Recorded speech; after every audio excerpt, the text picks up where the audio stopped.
This is the latest plank in the so-called war on women, entirely created by my colleagues across the aisle for political gain. That was House Speaker John Boehner on the House floor on Friday talking about the student loan debate and how it gets paid for, which brought in some of these questions about health services and taking it out of the health care bill, which is ultimately what the House bill has in it, which has rekindled some of this debate about, again, what the deciders in this race, women, are going to be voting on when it comes to the fall. And Hillary Rosen, here you are. This issue is not going away, and neither are you. You're back. I do want to remind people about your comments about Ann Romney that started quite a debate. Watch. What you have is Mitt Romney running around the country saying, well, you know, my wife tells me that what women really care about are economic issues. And when I listen to my wife, that's what I'm hearing.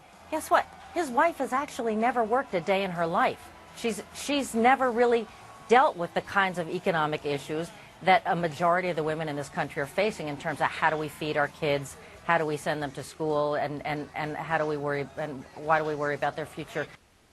How much damage did that do?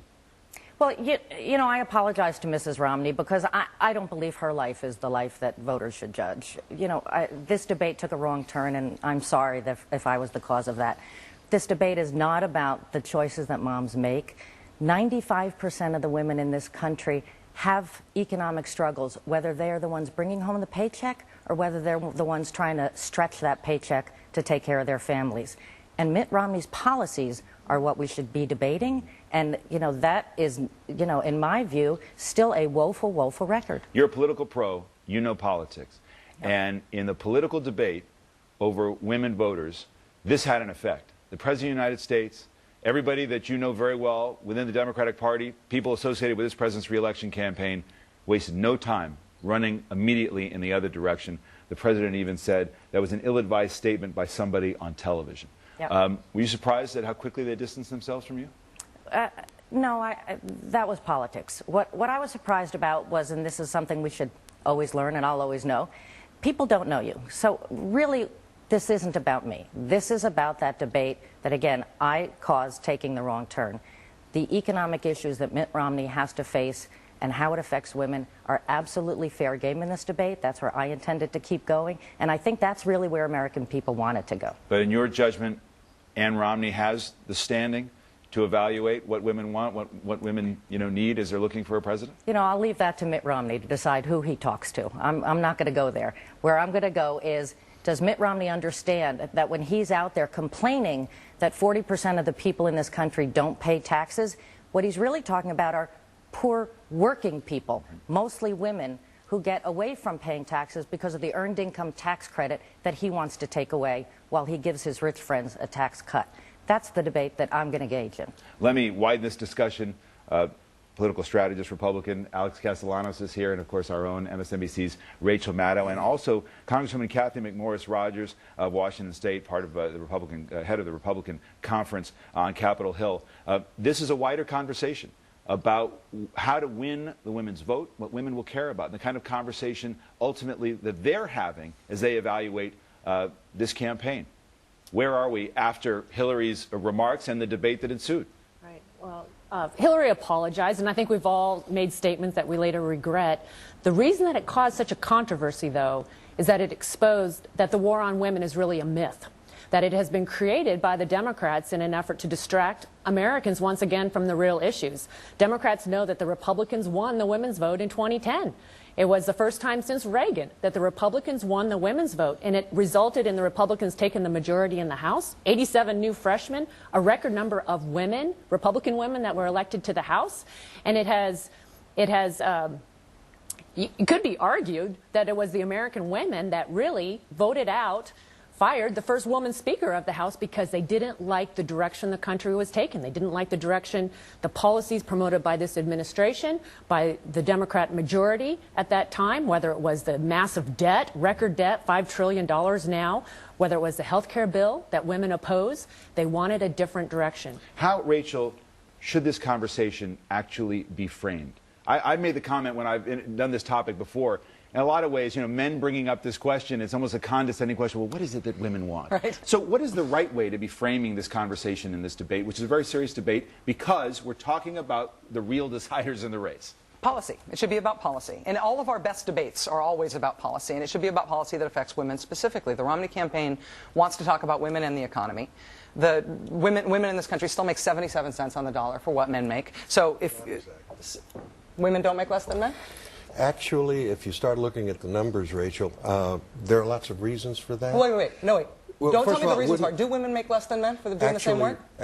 No, because... Wow. Well, Okay. Well, for example, men work an average of 44 hours a week. Women work 41 hours a week. Men go into professions like engineering, science, and math that earn more. Women want more flexible Listen, this professions. is not a math is hard No. Yes, it is, actually. No, it isn't. Well, you have to look... Listen. All right, let Wait, Rachel frame it, though, the way Rachel, she right now, laid it out. women are making 77 cents on the dollar for what men are making. But that's not true. If so, All right, let Rachel make her point. Every greedy businessman in America would hire only women, save 25%, and be hugely profitable. I feel like this is actually, I mean, it's weird that you're interrupting me and not letting me make my point, because we get along so well, so let me make my point. I will. But it is important, I think, the interruption is important, I think, because now we know, at least from both of your perspective, that women are not faring worse than men in the economy, that women aren't getting paid less for equal work. I think that's a serious basis, a difference in factual understanding of the world. But given that some of us believe that women are getting paid less than men for doing the same work, there is something called the Fair Pay Act. There was a court ruling that said the statute of limitations, if you're getting paid less than a man, if you're subject to discrimination, starts before you know that discrimination is happening, effectively cutting off your recourse to the courts. You didn't know you were being discriminated against, you can't go. The first law passed by this administration is the Fair Pay Act, to remedy that court ruling. The Mitt Romney campaign put you out as a surrogate to shore up people's feelings about this issue after they could not say whether or not Mitt Romney would have signed that bill.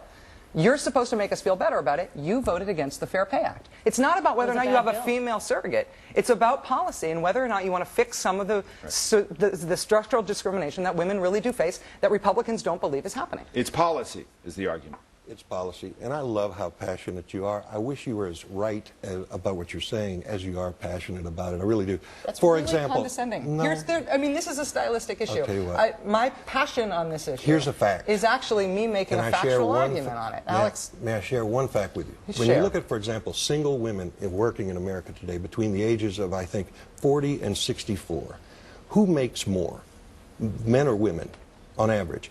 Men make $40,000 a year. Women make $47,000.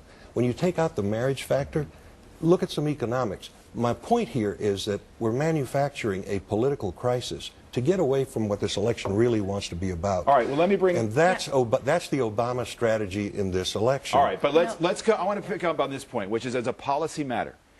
The Romney campaign would like to make this strictly about the economy, how women fare in the economy, as opposed to what a lot of Democrats, the president and others, and you heard him make the point, I brought this up with Ed Gillespie, this idea of turning the clock back on some settled issues that Republicans bring up. That got to the health care fight, that got to the access to contraception. Well, I think the economic issues matter a lot, obviously, to everybody, and we're going to talk about whether tax cuts affect women more and men more and how women are faring and the facts Rachel talked about. Let's look at this other place. What did men do with all that power that women helped elect them to in 2010?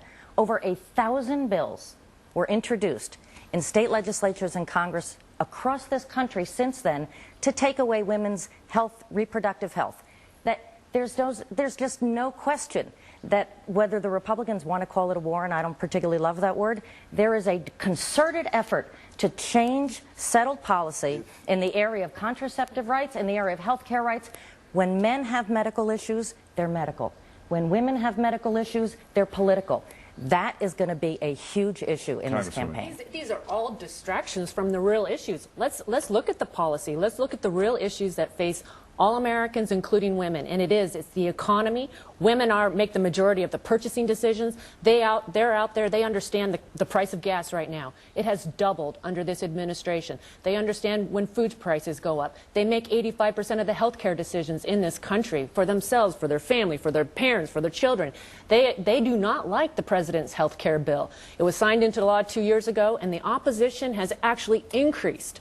And it is more women than men even even oppose this bill because they are frightened by the idea of the federal government coming in and taking away their ability to make those decisions that are so near and dear to their heart. Those are the priorities. Why is it that in the Republican-controlled legislatures in Iowa and South Carolina, what they did this week was they started working on the very difficult problem of rape victims and people who become pregnant through rape or incest being exempted from some of the anti-abortion laws in those states. Why are the Republican legislatures in those states prioritizing cracking down, not on rape, but on rape victims? If the priorities are, as you say, why have we had more anti-abortion legislation in the last year than we've had since Roe versus Wade? What you're saying and what you're doing as a party are two very different things. Congresswoman and then Alex. Well, just when you highlight just a few of the bills out of the thousands of bills that are introduced at any time at the state legislative level, you're picking and choosing. I could pick out some bills on the left that are just on the H.R. 3 in this Congress was an anti-abortion bill. In Washington State this year there was legislation introduced. It passed the House to require abortions be included in every health care plan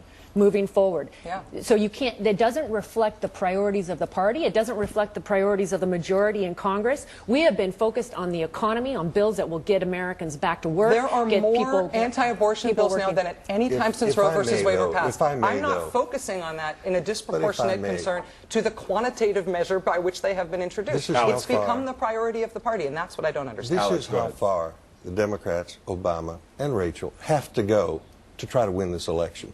We're sitting here talking about the next president of the United States, and I don't know if Rachel knows this, but our nominee is this fellow his name Mitt Romney. He's actually running for president, and you're talking about legislatures in Iowa. I'm talking about what the Republican and Party the Republican stands for, war on women. If Republicans have declared war on women, we're losing. Half of Republicans are women. Some of us have even married them. It's manufacturing a crisis. But here's a political question for Obama. When manipulating people becomes so obvious, you lose your political credibility. We were looking, the Obama campaign. When people see the magician's hands, and this is such an obvious attempt to divide the country along every conceivable issue and axis except the economy, where he can't debate. Okay, so example, we're seeing a debate rich versus poor, right? Men versus women, employer versus employee. They're trying to divide the country everywhere because they can't litigate the economy. I'm going to get in here. We end up talking about Iowa legislatures instead of the economy. Let me get in here. I'm going to get one more word from Hillary, and then I'm going to take a break, and we'll move on to something else. Let's go back to where Mitt Romney is here, because this is not about Iowa, and even though Mitt Romney has embraced every one of those state legislators and governors doing those activities. But let's look at Congress. Let's look at Mitt Romney and his alliance with Congressman Ryan.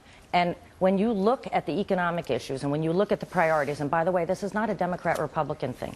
Kay Bailey Hutchinson, other Republican women have agreed that these attacks on women's reproductive health is bad for the party, it's bad for America.